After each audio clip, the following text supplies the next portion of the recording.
नमस्कार प्रेक्षकांनो, मालिकेच्या पुढील काही भागांमध्ये आपल्याला खूपच जबरदस्त असा ट्विस्ट पाहायला मिळणार आहे।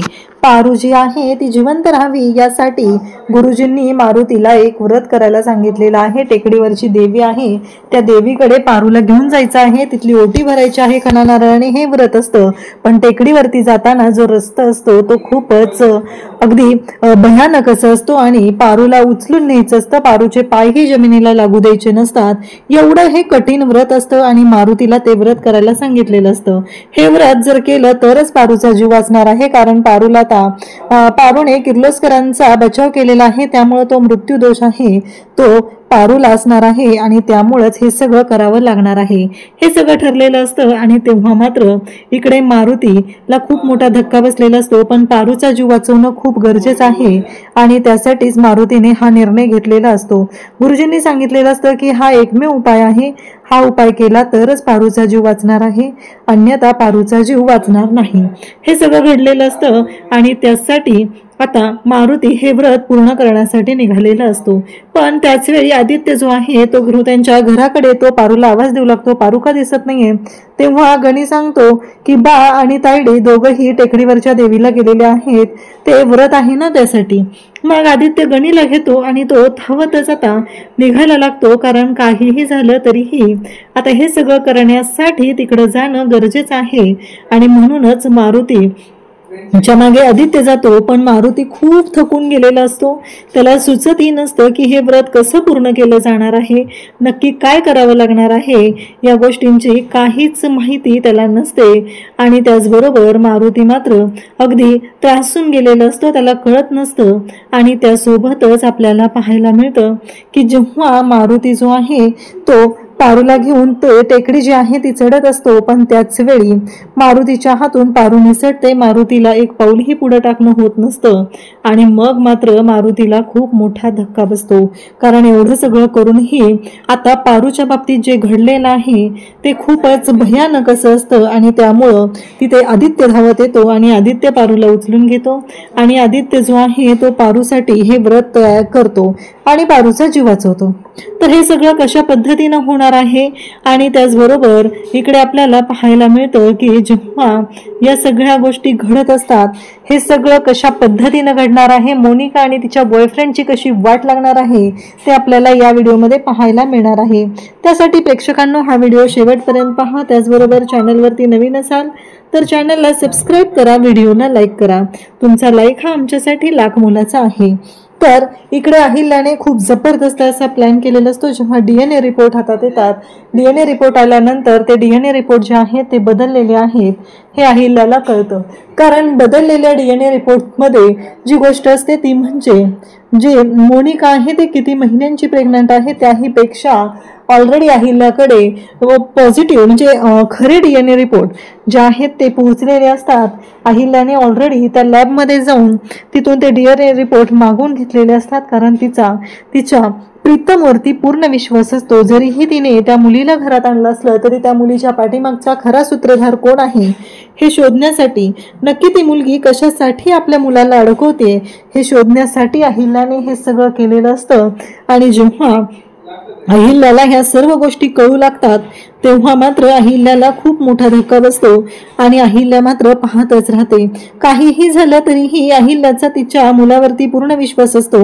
मग अहिल्या ही आता जाऊन भेट घेते, ती म्हणजे प्रियाची। प्रियाला म्हणू लागते की हे बघ प्रिया, मी तुला फक्त एकच गोष्ट सांगते, उद्याचा एक दिवस म्हणजे आजची एवढी रात्र तू इथं राहा, DNA रिपोर्ट आलेले आहेत ही गोष्ट जरी मला माहिती असली तरी माझ्यावरती तुझा विश्वास आहे ना, त्यामुळे एवढा तडकाफडकी घर सोडून जाण्याचा निर्णय तू अजिबात घेऊ नकोस आणि तू इथे राहा हे सगळं सांगितलं जात असतं। आणि तेव्हा मात्र आता हे सगळं जेव्हा घडत असतं तेव्हा आता पारू, आदित्य त्याचबरोबर मारुती यांची टीम जी आहे ती कामाला लागलेली असते, कारण त्या प्रियाचा त्या मोनिकाचा जो बॉयफ्रेंड आहे त्याला शोधण्यासाठी ही टीम कामाला लागलेली असते आणि त्यासोबतच हे सगळं चालू झालेलं असतं। त्यानंतर प्रेक्षकांना आपल्याला पाहायला मिळतं की अहिल्याने आता सगळी टीम कामाला लावून सगळी माहिती समोर आणलेली असते आणि त्यासोबतच ह्या सर्व गोष्टी ज्या आहेत त्या इतक्या जबरदस्त पद्धतीने समोर आणलेल्या असतात की त्याचा विचारही कोणी करू शकत नाही। इकडे जेव्हा रिपोर्ट बदलायला तिथं गेलेले असतात तेव्हा त्या व्यक्तीचं CCTV फुटेज अहिल्याने मिळवलेलं असतं आणि ते CCTV फुटेज मिळवून या सगळ्या गोष्टी केलेल्या असतात। मग आदित्याने पारूला सांगितलं जातं की लवकरात लवकर तुम्ही दोघांनीही जायचं आहे आणि ती जी मुलगी आहे तिचा फोनवरचं बोलणं मी ऐकलेलं आहे। तिने फोनवरती बोलत होती की आता आपल्या जाळ्यात हे अडकलेले आहेत कारण इकडे प्रीतम तर लग्नाला नकार देत आहे। प्रीतम म्हणत आहे की मी हे लग्न करणारच नाही असं प्रीतमचं ठरलेलं असतं आणि त्यामुळंच हे सगळं चाललेलं असतं। मग ती म्हणालेली असते की ठीक आहे तुम्ही माझ्या बाळासाठी लागणारा त्याच्या भविष्यासाठी लागणारा खर्च द्या कारण हे बाळ प्रीतमचं आहे। तर अहिल्याने त्या गोष्टीही मान्य केलेल्या असतात आणि सगळ्या गोष्टींचे पुरावे गोळा करायला सांगितलेलं असतं आणि जेव्हा सगळे पुरावे हातात येतात तेव्हा मात्र मोनिकाची वाट लागते। तेव्हा आदित्य येतो आणि म्हणतो की अगं आई काही क्षणासाठी मला असं वाटलेलं होतं की तू प्रीतमवरती अन्याय करते, प्रीतमवरती का विश्वास ठेवत नाही। तेव्हा अहिल्या म्हणते कसे मी बाहेरच्या व्यक्तीला जर न्याय मिळवून देत असेल तर माझ्या मुलांनाही मी न्याय मिळवून देणार आहे। मी सत्याच्या बाजूने आहे। जर माझा मुलगा चुकला तर मी त्याचे कान पकडू शकते, तर माझा मुलगा बरोबर असेल तर मी त्याच्या बाजूने उभं राहणंही तेवढंच गरजेचं आहे। इकडे मोनिकाला यातल्या कोणत्याच गोष्टींची कल्पना नसते आणि मोनिका जी आहे ती सगळी कामं करत असते। या सगळ्या गोष्टी तिच्या चाललेल्या असतात आणि त्यासोबतच इकडे पाहायला मिळतं की हे सगळं जेव्हा चालू असतं तेव्हा मात्र आता कोणालाच काहीच माहिती नसतं की गोष्टी ज्या आहेत त्या कशा पद्धतीने होणार आहेत, हे सगळं काय चाललेलं आहे यातली कोणतीच गोष्टीची कल्पना ही कोणाला नसते। आणि त्यासोबतच आपल्याला पाहायला मिळतं की ह्या सगळ्या गोष्टी जेव्हा चालू असतात तेव्हा मात्र मोनिका शांतपणे एन्जॉय करत असते। तिला असं वाटत असतं की चला फायनली एवढी मोठी प्रॉपर्टी जी आहे ती आपल्याला मिळणार आहे, या सगळ्या गोष्टी आपल्या मनाप्रमाणे होणार आहेत हे तिला वाटत असतं आणि म्हणूनच तिने खुश झालेली असते। पण तिला कुठं माहिती आहे की याच्या मागे काय होणार आहे, कारण खोट्याची दुनिया जरी असली तरीही कधीच खोटं जे आहे ते टिकून राहत नाही। खोटं जे आहे ते एक ना एक दिवस सर्वांच्या समोर येतच आणि फायनली हे खोटं जे आहे ते सर्वांच्या समोर आलेलं असतं। इकडे अहिल्या म्हणते की आत्ताच्या आता पोलिसांना घेऊन ये। आदित्य पोलिसांना त्याचबरोबर त्या मुलाला घेऊन आलेला असतो आणि मग अहिल्या लगेच सांगते की आत्ताच्या आता DNA सॅम्पल घ्या त्याचे आणि हिच्या बाळाची आणि त्याची टेस्ट केली पाहिजे। असं सांगता क्षणी तो मुलगा सांगतो की नाही ते बाळ माझंच आहे आणि ती माझी गर्लफ्रेंड आहे। हे जेव्हा तो सांगतो तेव्हा मात्र सर्वांच्या पायाखालची जमीन सरकते आणि त्या क्षणी अहिल्या जी आहे त्या मोनिकाच्या कानाखाली जाळ काढते आणि तिला म्हणते की बस झाली तुझी नाटकं, आत्तापर्यंत तुझं खूप ऐकून घेतलेलं आहे। माझ्या लेकाचा माझ्या सुनेचा संसार मोडण्यासाठी तू हे सगळं करत होतीस, पण एक गोष्ट लक्षात ठेव हे कधीही शक्य होणार नाही कारण तू अहिल्यादेवी किर्लोस्कर यांच्या घरात आलेली आहे। तिच्या मुलावरती अन्याय करण्याची स्वप्न तू पाहत आहे, पण कायमस्वरूपी एक गोष्ट लक्षात ठेवायची आहे की काहीही झालं तरीही आत्तापर्यंत अहिल्यादेवीने कोणावरतीच अन्याय होऊ दिलेला नाही, तर ती तिच्या मुलांवरती पण अन्याय कसा होऊ देईल एवढं लक्षात ठेवायचं आहे। कारण अहिल्यादेवी किर्लोस्कर म्हणतात मला, असं ती बोलते।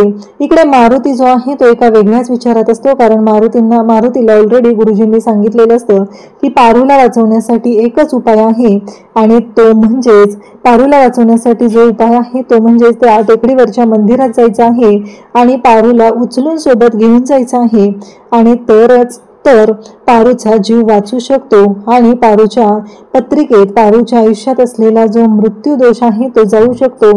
हे पारूला सांगितलेलं, पारूच्या बाबतीत मारुतीला सांगितलेलं असतं आणि मारुती मात्र आता ती गोष्ट करण्यासाठी तयार होतो। पण मारुतीचं आता वय झालेलं असतं, त्या वयाच्या मानाने पारूला घेऊन टेकडीवरती चढणं अवघड झालेलं असतं, तरीही मारुतीने तो निर्णय घेतलेला असतो आणि मारुती हा पारूला घेऊन निघालेला असतो आणि मारुती जेव्हा पारूला घेऊन जात असतो तेव्हा मात्र एक मोठी गोष्ट घडत असते, ती म्हणजे मारुतीला अचानक चक्कर येते। मारुतीला काहीच करायला जमत नसतं आणि त्यासोबतच ह्या सर्व गोष्टी झालेल्या असतात।